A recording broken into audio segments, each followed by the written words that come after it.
A paz do Senhor Jesus a todos, uma boa noite. Como vocês estão? Tudo bem? Pois bem, algumas pessoas falam assim: ô pastor, ontem o senhor deixou de fazer a live? Não, em momento algum deixei de fazer. Tive alguns contratempos com a internet, entrei um pouquinho mais tarde, mas fizemos, né? Estivemos aí levando a palavra do Senhor, compartilhando realmente acerca daquilo que o Senhor tem nos direcionado.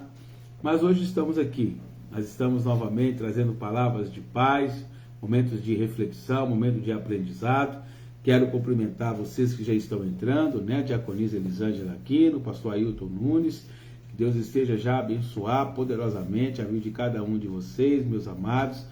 Que nós possamos hoje aprender acerca da palavra, aprender acerca da direção do Senhor. A paz e a bênção, meu tio Rodney Luiz. Deus esteja abençoando, tio. Deus esteja fazendo com que a sua vida seja alcançada pela graça, pelo favor, pela misericórdia, que Ele esteja inundando aí, né, todo este lar com o seu amor. Amém? Mas hoje nós temos que tomar uma lição para as nossas vidas muito grande. Nós temos que tomar posse de algo da parte do Senhor. Hoje tivemos a Santa Ceia do Senhor, né? Tivemos ali o momento da renovação da nossa aliança. E agora chegou o momento de nós compartilharmos do aprendizado, do conhecimento da Escritura. A paz do Senhor Jesus, diaconisa Vicentina, que Deus esteja abençoando gloriosamente a vida de todos vocês, esteja já compartilhando, já esteja aí se colocando a buscar no Senhor. Adriano, a paz do Senhor Jesus, meu filho, tudo bem? Deus abençoe poderosamente a vossa vida também, tá? Que Deus esteja a abençoar de uma forma gloriosa, de uma maneira tremenda. Amém? E hoje nós vamos aprender aqui na palavra de Deus, no que diz respeito ao livro de Jó. Livro de Jó. Nós vamos aprender hoje algo mais, vamos dizer assim, mais profundo do livro de Jó. Algo mais, vamos dizer, mais que a gente necessita mergulhar, né? Que a gente necessita aprofundar. Porque assim, a Bíblia, ela traz para nós vários tipos de entendimento. Aquele entendimento que você lê e de imediato você já extrai, você já consegue extrair. A leitura simples faz com que você tenha entendimento. Por exemplo, Jesus fala assim, ó: conhecereis a verdade e a verdade vos libertará. Ou seja, se você conhecer a verdade é Jesus. Uma vez que eu conheço Jesus, eu sou liberto. Então fica fácil de compreender. Fica fácil. Um outro texto também que é fácil da gente compreender e tomar posse. A palavra de Deus fala assim, ó: clama a mim e responder-te-ei. Então a gente sabe que se eu clamar, eu terei resposta. Ó, o Senhor é o meu escudo, a minha fortaleza, é o que me protege. Então são versículos que a gente lendo, a gente já consegue extrair logo o ensinamento, ter logo ali o aprendizado. Mas já existe um outro tipo de entendimento, que é a revelação. A gente precisa e necessita conhecer a palavra para que ela se revele. A gente tem que buscar algo além daquilo que está escrito. É a revelação que fica entre as entrelinhas. Carol Souto, a paz. Então muitas vezes nós temos esse entendimento também. Nós já buscamos, já somos, vamos dizer, aptos, né, a examinar a Escritura, a conhecer o poder de Deus através dela, a gente consegue extrair as revelações. Mas, além disso, a palavra de Deus também nos dá um outro parâmetro a ser observado.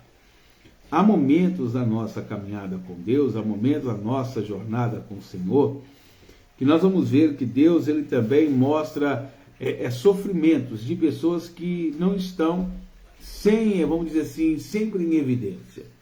Por exemplo, quando nós falamos do livro de 2 Reis, lá no capítulo 5, quando falamos da história de Naamã, nós vemos que a mulher de Naamã sofreu. A mulher de Naamã era tão vítima como Naamã daquela lepra. Quando nós falamos da mulher cananeia, nós vemos que a mulher cananeia também sofria tanto quanto a filha dela também sofria. Por exemplo, Quando nós falamos do endemoniado de Gadá, do gadareno, nós vemos que a família dele também sofria. Como que eu sei que sofria essas pessoas? Porque a dor daquele que está vivendo aquele momento, a dor daquele que está passando por aquela grande investida do inimigo, afeta diretamente ou indiretamente a sua família. A família daquele que está sofrendo. E no caso de Jó, não fora diferente. Quando nós falamos de Jó, nós vemos ali, irmã Arlete, a paz. Nós vemos Jó sofrendo, Jó passando por momentos difíceis, momentos complicados.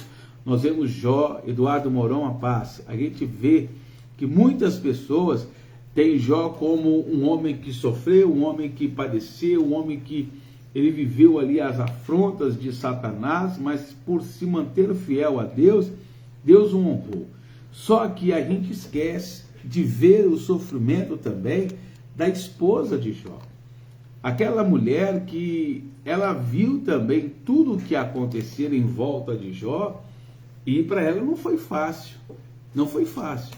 Porque o narrado, né, o que é narrado na história de Jó é que Jó era um homem rico, um homem bem-sucedido, um homem que temia, um homem que servia a Deus com excelência, que se desviava do mal. Só que se Jó era rico, se Jó era um homem bem-sucedido, se ele tinha muitas pessoas ao seu trabalho, se ele sempre permanecia ali na presença de Deus, vendo a boa mão de Deus o abençoando, ao ponto de Satanás falar assim: tu cercastes a Jó, hein, Dona Nilza? Tu cercastes a Jó de bens, por isso que ele te serve com excelência. Só que a gente esquece de um detalhe. Se Jó era cercado de bens, a sua esposa, que tinha participação em tudo que ele possuía, também desfrutava de tudo aquilo. E quando ela desfrutava de tudo aquilo, à medida que Jó vai perdendo, ele perde os bens, ele perde os seus servos, ele perde a sua dignidade, ele perde, né, os seus filhos, aquela mulher perdeu junto. E ao perder, começamos a entender como que vai ser a luta, a dor, o sofrimento que aquela mulher ela passa. É isso que nós temos que, às vezes, entender dentro da história. Deus está mostrando não só o sofrimento do que está sendo afligido, mas ele mostra para nós também que, paralelamente a um sofrimento da família, um sofrimento dos escolhidos e daqueles que habitam em volta dos escolhidos. A pessoa que está envolvida nas drogas, ela sofre pela dependência, mas a sua família também sofre com ela. Sofre pelo mal que aflige. E a mulher de Jó, ela viveu momentos, gente, vamos dizer assim, terríveis. Por quê? Primeiro, ela perdeu 10 filhos, de uma vez só. É o único momento, chega a informação para uma mãe, que os 10 filhos que ela havia gerado, haviam sido consumidos, haviam sido mortos.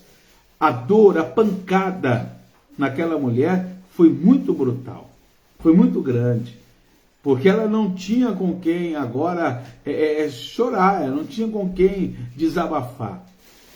O narrado, né, da história, quando a gente percebe a narrativa, não menciona que nenhum parente, que nenhum amigo daquela mulher foi até a ela para consolá-la. Ela está sofrendo, está vendo também Jó passando por um momento difícil.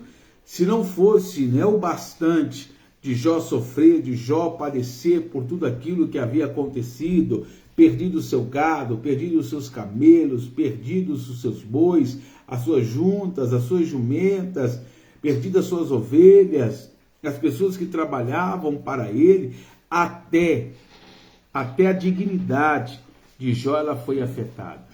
Os criados de Jó que restaram na sua casa já começavam a questionar Jó pelo seu hálito. Eles debochavam, eles criticavam, eles se afastavam de Jó. Já não havia mais respeito, já não havia mais na vida de Jó aquele respeito entre o servo e o Senhor. Eles já estavam tendo Jó como alguém que estava destruído, já estava praticamente morto. Aí a mulher de Jó, vendo tudo isso, você acha que ela não sofria? Você acha que ela não estava se sentindo uma mulher, vamos dizer assim, também sofrendo diante de tudo aquilo? É claro que estava. É claro que estava. Só que aí eu perguntava ao Senhor, eu perguntava a Deus hoje, por que Jó enfrentou tudo aquilo? Porque Deus queria provar para Satanás que Jó era fiel. Mas a mulher de Jó, por que ela passou por tudo isso? A Bíblia não relata que ela era fiel, que ela era temente, que ela se desviava do mal, que ela era uma mulher que buscava sempre estar ali, né, desviando dos caminhos tortuosos, dos caminhos imperfeitos. Não. Quem sabe a prova de Jó não vai fazer o amadurecimento daquela mulher acontecer. Quem sabe, no momento em que Jó passa por tudo isso, Deus também não havia ali vendo, né, a vida de Jó, toda a sua conduta, a sua caminhada com ele. Deus não falou assim, vai ser agora que eu vou fazer também que a mulher de Jó, ela se torne tanto quanto Jó. Porque aquela mulher sofreu, mas sofreu muito, gente. Aquela mulher sofreu, mas ela tinha um sofrimento atroz, vamos dizer assim, um sofrimento brutal, porque além de perder os filhos, perder a posição social, perder, vamos dizer assim, o que ela tinha de privilégio, de uma vida regalada de bênçãos de Deus. De repente ela olha para o seu marido e vê o seu marido coberto de chagas, de tumores, vamos dizer assim, de feridas que brotavam água, que fazia com que Jó coçasse as suas feridas com cacos de telha. Aquela mulher, ela não pôde nem chorar a morte dos seus 10 filhos. Ela não teve nem tempo de se lamentar pela perda dos seus filhos. E logo em seguida ela já vê, né, o sofrimento do seu marido, ela já vê a ação de Satanás contra a vida de Jó, ao ponto dela não suportar aquele sofrimento e ela desejar que Jó, ele entregue logo ao Senhor a sua última adoração e ele entregue o seu espírito para acabar aquele sofrimento, para acabar com toda aquela dor. Estava sendo difícil para ela, estava sendo complicado para a mulher de Jó. Às vezes a gente só olha para a pessoa que está vivendo um momento difícil. Mas a gente olha para a pessoa que está passando, né, e padecendo por aquela situação complicada. Mas Deus, ele olha diferente, ele olha numa amplitude. A mulher de Jó, hein, dona Midori? Rapaz, a mulher de Jó, ela foi uma mulher sábia. Ainda que tenha o relato, né, da sua fala, e que Jó ainda vai dizer, né, como fala uma doida, assim falas tu, mas ela está desesperada. Ela quer que o sofrimento de Jó acabe, ela não aguenta mais, ela não está suportando ver Jó ele se colocar a estar ali, né, sofrendo. Então ela prefere ter Jó morto, porém cessando com todo aquele sofrimento, do que ele vivo, padecendo aos poucos, se consumindo. Ela não tinha um entendimento, ela não tinha uma vivência. Mas eu fico imaginando, olha, preste bem atenção, aquela mulher já numa idade avançada, aquela mulher já, vamos dizer assim, com a vida dela bem, vamos dizer, avançada na sua idade, de repente ela começa a dizer assim, Jó, eu estou grávida. Jó, nós vamos ter mais um filho. E aquela mulher se alegrando por mais 10 vezes, novas 10 gestações. E Deus mostrando para ela que por ela ter sido fiel ao lado de Jó, ela permanecia ali. Ela continuava sendo o braço direito de Jó. Jó ele perdeu muitas coisas e teve a restituição em dobro. Mas a mulher permaneceu. A mulher foi fiel. Ela não era uma mulher ímpia, não era uma mulher que questionava, que murmurava. Não. Ela, no momento de dor, no momento de grande sofrimento, ela queria que a dor de Jó cessasse. Ela estava abrindo mão, até mesmo de sonhos que ela tinha com Jó. Ela preferiria estar sozinha, viúva, do que vendo o seu marido sofrer. Ela estava abrindo mão da sua felicidade. Quando ela diz aquilo, Ela está cansada de ver Jó estar sofrendo. Ela prefere vê-lo morto. Ela prefere ver Jó cessando com aquele sofrimento do que ver ele cada dia se debatendo, se consumindo por todo aquele mal, sem causa. E o triste é isso, sem causa. E ela sem poder fazer nada, de mãos atadas. Você compreende como que às vezes a gente olha só para um lado da história, só para Jó. Aquela mulher, ela viu todo mundo acusar o seu marido. Ela viu Bildade. Ela viu os amigos de Jó ali, falando que Jó estava errado, que Jó era o culpado. E ela conhecia Jó. Era esposa. Era os 50% de Jó. Ela sabia da integridade do marido. Ela sabia quem Jó era. Jó realmente era. Ela conhecia os passos de Jó. Doía naquela mulher ver as pessoas acusando o seu marido, acusando o seu esposo, dizendo que o que ele estava passando era merecedor daquilo porque ele havia possivelmente pecado contra Deus. Sabendo que ele era honesto, sabendo que ele estava se mantendo fiel ao Senhor, e mesmo diante de toda a provação, ele não havia blasfemado contra Deus. Foi duro. É complicado, às vezes, para muitas pessoas ver o sofrimento dos seus entes queridos diante de tantas acusações. Aí ela vai ver também na sua perseverança, na sua dedicação, no seu companheirismo, né, no seu dia a dia ao lado de Jó. Ela vai ver também o capítulo 42, versículo 10. Deus mudou o cativeiro de Jó. Deus mudou. Para aquela mulher foi honroso ver o seu marido, o seu esposo, mesmo naquela condição que ele estava, se mantendo fiel ao Senhor. Aquilo animou a fé daquela mulher. Aquilo fez ela permanecer. Aquilo fez com que aquela mulher, ela não desistisse de Deus. Acontecesse o que pudesse vir a acontecer a partir daquele momento, Jó havia ensinado aquela mulher, a sua esposa, que a gente não deve adorar a Deus só no tempo da nossa alegria, do tempo da nossa bonança, não. Deus tem que ser adorado em toda a circunstância, todo tempo. Aquela mulher, ela passa a acreditar que Deus é Deus não só de bênçãos, não só no tempo da bonança. Deus é Deus em todo momento, mesmo quando as coisas estão ruins, mesmo quando as coisas estão parecendo, né, não ir bem conforme o nosso querer. Deus ainda é Deus. Deus continua sendo Deus. Você acredita nisso? Que Deus, ele continua sendo Deus, mesmo nos momentos mais difíceis da nossa vida? Escreva aí.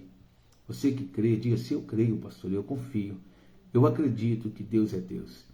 Independente da circunstância, não importa qual momento, eu creio que Deus, ele é Deus. Ele é capaz de mudar, transformar, ele é capaz de realizar, de fazer o impossível se tornar possível. É isso. A fé daquela mulher nunca mais será a mesma. A fé da mulher de Jó nunca mais será a mesma. Diante do que ela passou, diante do que ela viveu, diante do que ela acreditou a partir do que ela estava vivenciando. É lógico. Às vezes a gente é levado, nos é permitido passar por situações que vai nos provar a fé, que vai nos provar diante do Senhor. E é isso.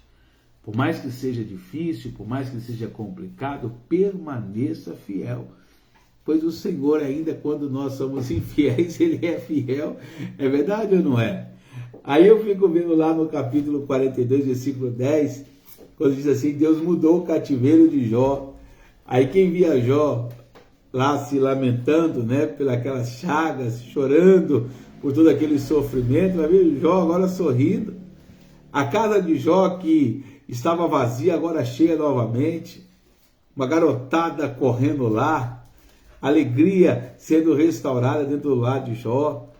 Os banquetes novamente na casa de Jó. Os seus filhos se reunindo. Aniversário novamente. Olha que coisa maravilhosa. E aquelas pessoas que falaram assim: Jó agora perdeu tudo. A Jó falou assim: olha, eu quero convidar vocês porque eu quero fazer uma ação de graça lá na minha casa. Prepara para isso. Aquelas pessoas que estavam já esperando para profetizar a sua derrota, vai ter que entender que Deus ele vai usar você para convidar elas para desfrutar da tua vitória. Quem pensava que Jó estava derrotado, agora vai ter que ir na casa de Jó ver o que Deus fez em favor da vida dele. Eu não estou aqui fazendo apologia, as pessoas quererem mostrar, né, e se colocarem a ser melhores do que os outros, não. Isso é bíblico. O fiel, aquele que é fiel a Deus, ele abundará em bênçãos. Ele vai viver coisas grandes. Quando você se coloca a ser fiel, quando você se coloca a buscar, a confiar em Deus, pode se preparar. Mesmo que as pessoas digam assim, olha, eu fiquei ouvindo aí, eu ouvi dizer, até aqueles que não tiveram coragem de ver Jó, né, naquele estado, você, não quero ver Jó nisso não, porque Jó era uma referência para mim. Em pouco tempo eles ouviram novamente, peraí, você sabia que Jó, que estava lá passando por isso, por aquilo, aquilo outro, Jó agora ele teve uma reviravolta, Deus mudou o cativeiro dele, se prepare, esteja já preparando, porque todo esse sofrimento tem um tempo determinado para acontecer na tua vida. Deus está testando a tua fé, Deus está testando a tua fidelidade, Deus está forjando o teu caráter, Deus está te preparando para coisas grandes.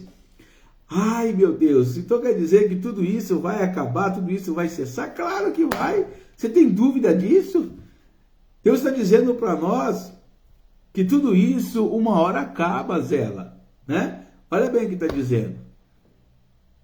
Deus está falando para nós que tudo isso, na verdade, vai acabar, vai cessar. É Zélia.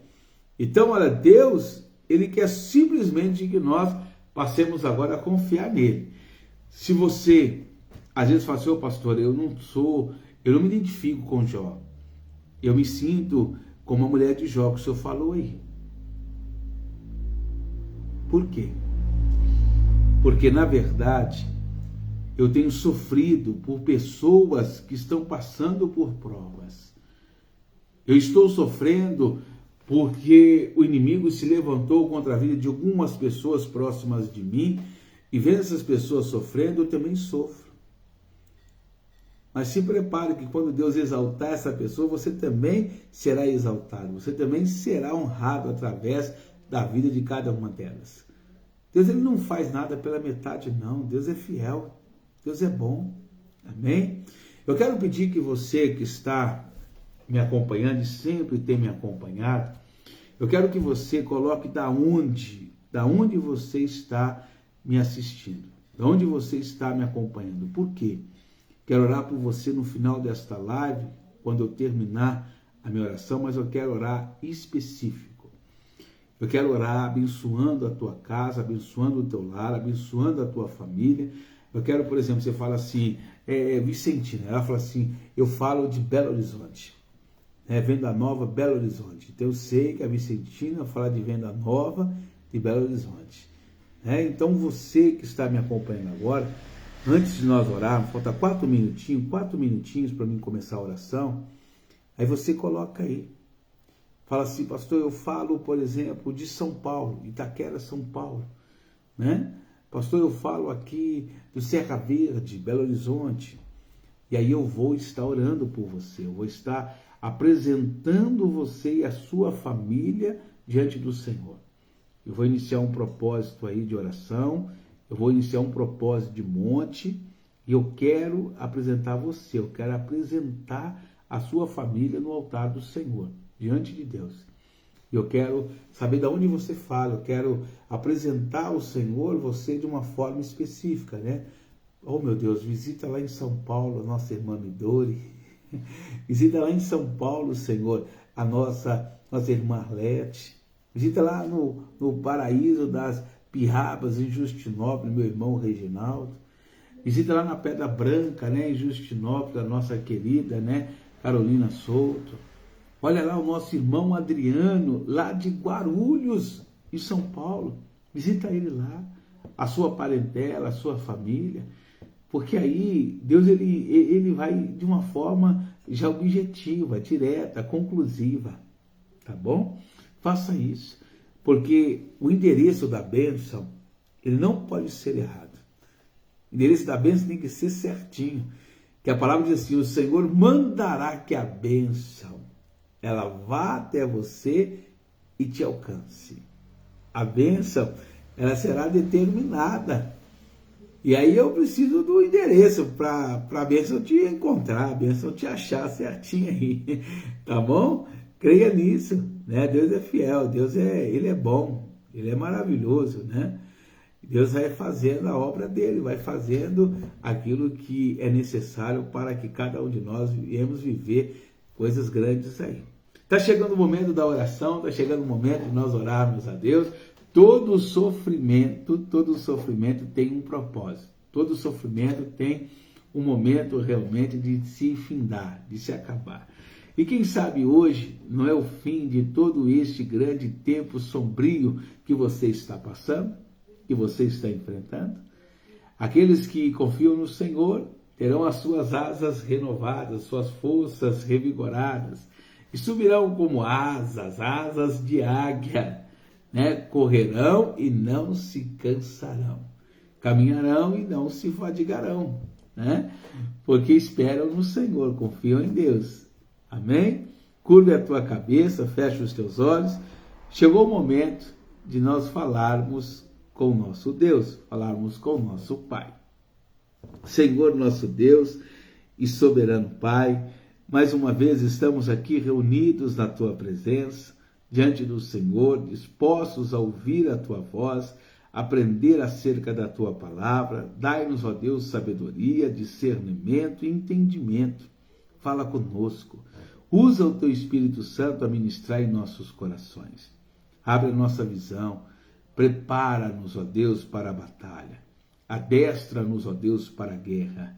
Nos coloca firmados e alicerçados sobre a rocha, sobre a pedra angular, a pedra de esquina, a pedra principal que é Cristo.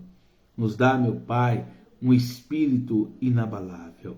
Nos dá um coração, meu Pai, puro e reto, um coração de carne, e tira o coração de pedra. Dai-nos, ó Deus, o poder de discernir entre aquilo que é santo e o que é profano, o que vem do Senhor e não procede de ti. Dai-nos, meu Pai, o discernimento para que possamos entender o que é verdade e o que é mentira. O que é, meu Pai, preparado por ti e o que é demandado da parte do inimigo, para que nunca venhamos pecar, para que nunca venhamos errar contra ti, meu Pai, mas que prudentemente venhamos caminhar na direção a qual o Senhor tem nos determinado. Ah, Santo Deus, fala conosco a cada dia, a cada instante, a cada momento. Ensina-nos, ó Pai, a confiar nas palavras a qual o Senhor tem determinado em nosso favor. Faça com que, ainda que nós estejamos como a mulher de Jó, passando os sofrimentos, vivendo adversidades por questões alheias, por questões que não estão relacionadas diretamente a cada um de nós, mas sofremos, padecemos. Nos dá, meu Pai, a mesma resistência que o Senhor deu à esposa de Jó, para enfrentar aquele tempo sombrio, não desamparar o seu marido e permanecer ao seu lado, mesmo diante de tudo que ele estava vivendo, mesmo diante de tudo que ele estava passando, ela não o abandonou. Ó Deus, nos ensina a permanecer fiéis, a não retrocedermos diante da luta e da batalha, mas sabermos que no final de tudo isso virá uma recompensa. Virá, meu Pai, verdadeiramente da parte do Senhor o refrigério. E nós vamos dar o testemunho da vitória. Nós vamos poder festejar não somente entre nós e o Senhor, mas para que todos saibam que o Senhor foi e é conosco. Nos sustentou e há de nos sustentar para todo sempre. Não nos deixou e nem nos desamparou. Mas foi a nossa coluna, foi o nosso rochedo, foi o nosso lugar forte, o nosso porto seguro, em quem confiamos. Santo Deus e soberano Pai, eu agradeço pela recompensa que o Senhor tem preparado para cada um dos teus filhos, para esse que nos acompanha, para esse que está conosco, meu Pai, de uma cidade como São Paulo, esses que estão conosco, meu Pai, às vezes de todas as partes do Brasil, como o Ceará, o Rio de Janeiro, pessoas que nos assistem, às vezes, no anonimato, que não se revelam, que não se comunicam, que não escrevem nada, mas que sempre estão ouvindo a palavra. Pessoas que não participam no momento em que a live acontece, mas que sempre estão assistindo. Visita essas pessoas também, meu Pai. Visita esses que sempre têm dado para nós um feedback, têm contado aquilo que o Senhor tem feito e operado. Mesmo, meu Pai, que não seja na hora em que nós estamos aqui ao vivo, mas o Senhor, meu Deus, é onipresente. Conhece todas as necessidades do teu povo e na sua onipotência realiza o teu sobrenatural. Que assim, meu Deus, seja feito. Agradecemos por hoje, esse domingo extraordinário e maravilhoso que passamos diante do Senhor. E já lhe apresentamos essa segunda, onde teremos grandes obras a serem realizadas. Nos dá força, nos dá discernimento e nos ensina, Pai, a permanecer e a continuar confiando em Ti. Que assim seja feito. Em nome de Jesus. Amém. E graças a Deus. Amém. Adriana Severo. A paz, que Deus esteja abençoando de uma forma gloriosa. Alex, que Deus esteja abençoando poderosamente. Deus é fiel. Você que chegou agora, eu pedi que as pessoas colocassem aí da onde estão nos assistindo, que eu vou apresentar você depois. Eu quero que a bênção chegue direitinho, né, diante de você. Por exemplo, aí eu falo do bairro São Lucas. Eu, por exemplo, estou no São Lucas aqui em Belo Horizonte. Então escreve aí, São Lucas, Belo Horizonte. Deixa aí o endereço, deixa aí a localização a qual o Senhor tem te visto, né? Olha, da Bahia. Adriana Severo fala conosco da Bahia. Olha que bênção. Deus continue te abençoando, viu, Adriana? Deus continue te dando total agora cobertura de tudo que Ele é capaz de fazer por nós. Tá bom? Gente, eu estou chegando ao fim de mais uma palavra de paz. Amanhã, ou melhor, hoje, né? Hoje, logo mais às 23 horas e 30 minutos, eu volto com palavras de paz. Vamos estar juntinhos aí, tá? Confiando no Senhor, e Adriano, confiando em Deus, irmã Arlete, confiando no Senhor, Carolina, confiando em Deus, Elisângela Aquino, irmão Saulo, pastor Ailton, evangelista Hilda, todos vocês, vamos estar confiando no Senhor, acreditando, o melhor de Deus virá e não tardará, tá bom? Gente, forte abraço, viva o nosso Deus, Ele é poderoso e grandioso para nos fazer ser alcançados pela tua graça e a tua misericórdia. Beijo do pastor Reinaldo no seu coração e viva o nosso eterno Senhor e Salvador, Jesus Cristo. A paz.